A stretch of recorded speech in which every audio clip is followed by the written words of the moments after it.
ishee fakkaattu sitti agarsiisuufi dagaa kunoo kana fakkaata.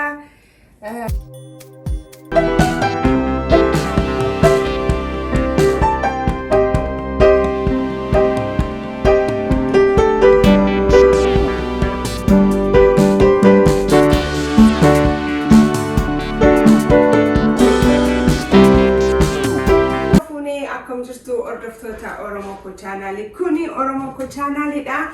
Ani immoo Burtukaan Danuuti arramoo viidiyoo biraadhaan gara keessanitti dhufeera. Sanbadduraa ganama haala kana fakkaatuun buna koo dhidhiyeeffadhee ciree bareedduu si hojjechuuf hin jedha. Cireen hojjedhu sana immoo hojjedhee isin agarsiisuuf gara keessanitti qophaa'ee dhufeera.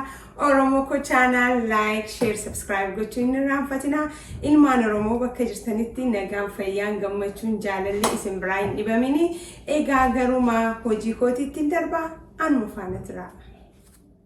Kunooti egaa warrooti na barbaachisanii as bira kaawwadheera. Warroota kanaaniin ciree bareedduu si hojjedhee isin agarsiisa. Isaaniin immoo tooraan as biraa gaafan isinitti himu. As biraa akkuma ilaalaa jirtanii daabboo gogee qophaa'een qaba.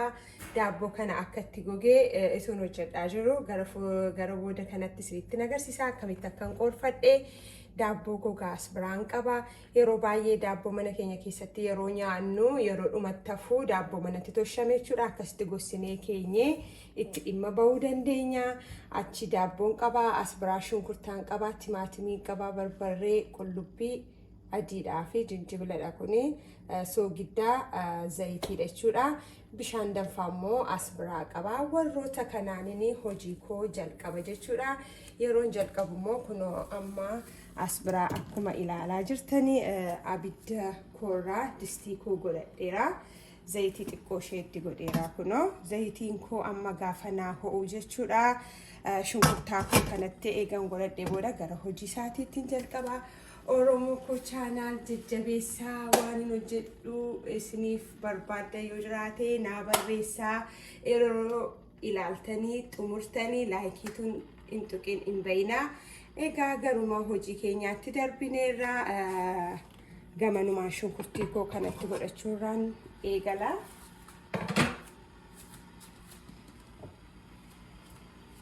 Shunkurtaan qopheeffadhe jechuudha.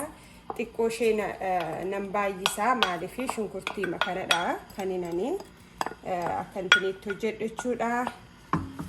Kun daabboo firfiriidha jechuudha. Daabboo gogaa firfirii isaatii inni hojjedhee isin agarsiisu. Kun as bira shunkurtii koo akka isinitti mul'atu.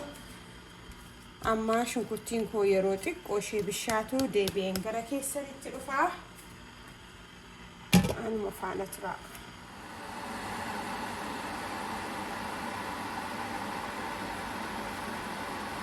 Egaa amma shunkurtaan koo bishaataa jira. Amma kana kaasee maaliin godhaa timaatimii qopheeffadhe wajjin akka walii wajjiniin bishaatuuti.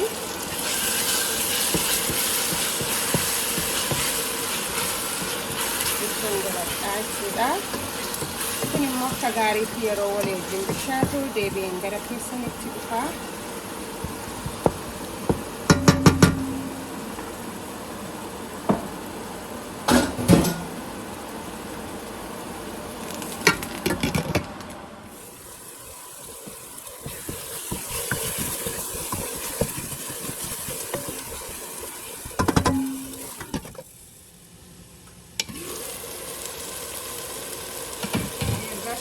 Keenya akkasitti xiqqoo ishee bilcheessine booda barbarree hanbadaan baay'isu maankiyaa tokko wanta ta'u.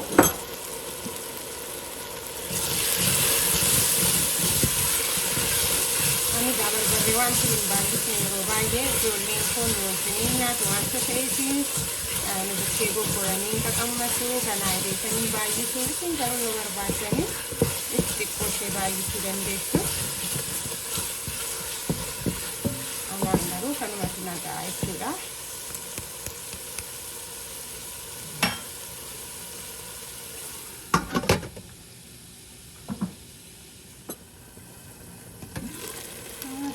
egaa bishaan jira sagaarii tokko filatu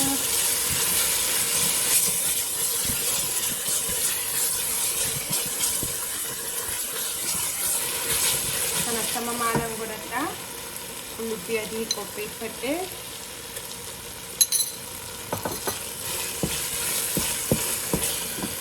Godhadheetanii isa kanaan jechuudha.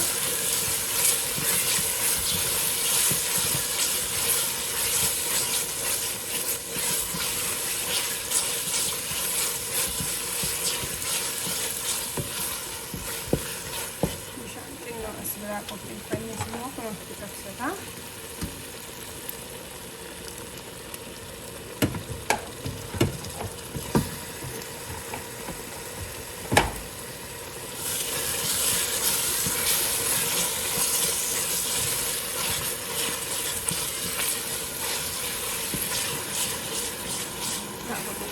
Bishaatu deebiin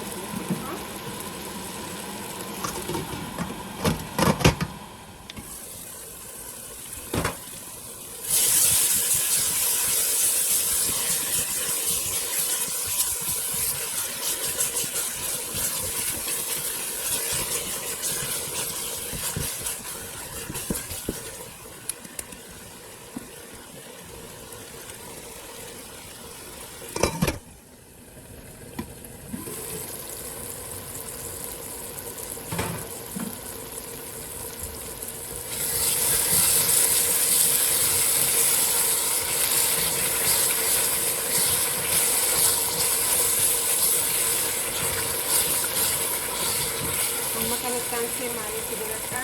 Soogidda koo itti godhachuudha.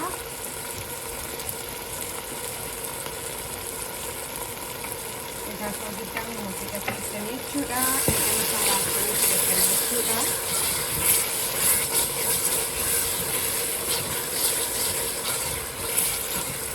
Gara xumuraatti fidaan jira.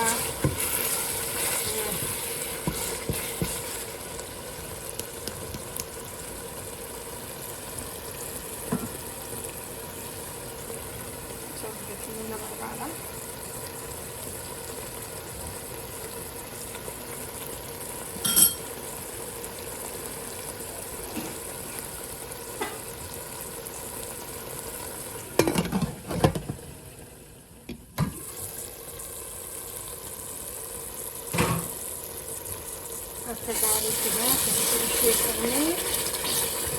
gaafa jennu maaliif jedhanna bishaan amma barbaannechuudha. Baay'ina nama keessaniitiin qopheessitu. Amma ijoollee koo kana duwwaa gatiitiif baay'ee qal'isuun isinirra hin jiru. Akka bishaan firfirii ta'uu qabu. Inni kun baay'ee furgachuu qaba. Kanaaf kanan mana nagaa jechuudha.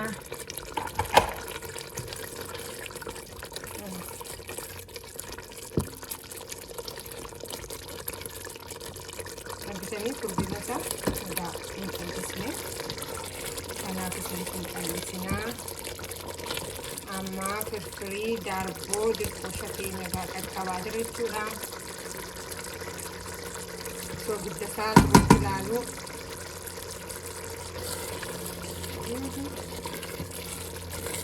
mana ada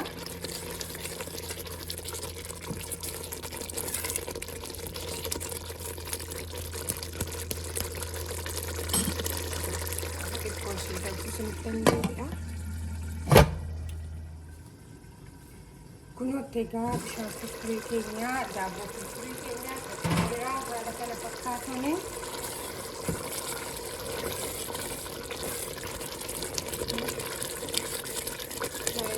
qabee jira amma kanatti dhaansechuudha itti dhaansee daqiiqaa tokko amma lamaatti gaafa tokko ishee qabbanaa'u gara keessatti deebiin dhufa amma abidda isaa dhaanseera maaliif akka kanatti akka danfaa jirutti daaboo keenya yoo itti goona ta'e daaboo itti goona taanaanii baay'ee fuffisaa taa'illaa qaba jechuudha. Kanaaf xiqqoo ishee qabbanaa'uu qaba daqiiqaa tokko hanga lamaatti yeroo inni qabbanaa'u isinitti agarsiisa. Isa booda itti godhannaa anuma faana tura.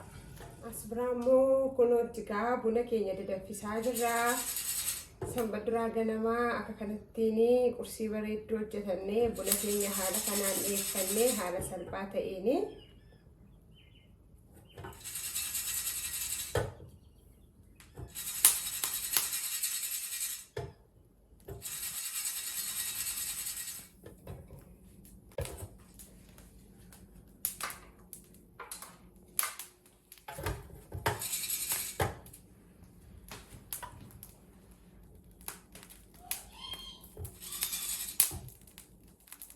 haala namaanii buna bareedduu warri naannoo jirtanii kottaa argaa isinii godhee ragaa kunuus mittoo iseeraanii isinis mana keessatti akkas takka ho'isanii dhudhan abdii guddaan qabaa.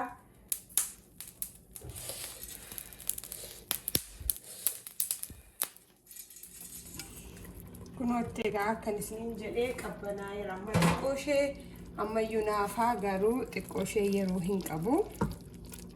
Xinnoosee kanarrayyuutu isinii qabbanaa'ee baay'ee bareedaadha. Akka daabboon keessanii yeroo itti gootan isin jalaan bukuufneef jechuudha. Amma gaatti godhachuun jalqabachuudha.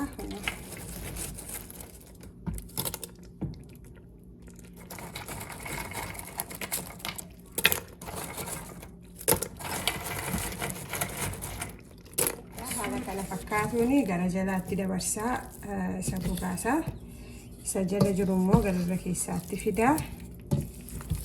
Haala kana fakkaatuuni nu qaqqabeera dhugaamatti baay'ee mi'aa'a yaalaa mana keessanitti.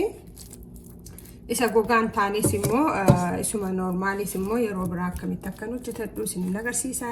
Kun garuu isarraa dhandhamni isaa waan baay'ee namatti toluufidha.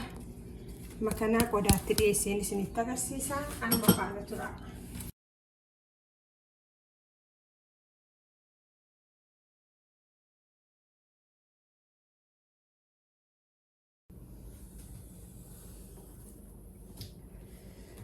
Egaa arraa maatiin Oromoo Kochaanaaliitii fi qophii kana fakkaatu qabadhee isinii dhufeera. Cireen keenya waan isheen fakkaattu isinitti agarsiisuufi kunoo kana fakkaata. Haala kana fakkaatuuni qaariyaa koo asumarra keessattiin godhee kiyyoon keessa godhee ijoollee koo waan gubuuf malee wajjiniin xiqqoo ishee yoo bisheessitan gaariidha. Angaruu bifuma isaatiif irra keessa akkasittiin godhadhee amma egaa cireen keenya haala kana fakkaatuuni qophaa'eera. Kun akkuma isin argitanii akka inni isin jalaa hin burkutoofne eeggadha. Baay'ee yoo eeggannoo gootan malee hin burkutaa yeroo immoo akkas ta'u namatti hin tolu. Haala kana fakkaatuuni kunoo ciree keenya ganamaa akkas goonee haa nyaannugaa. Anaan gamanuu waan jalqabeera.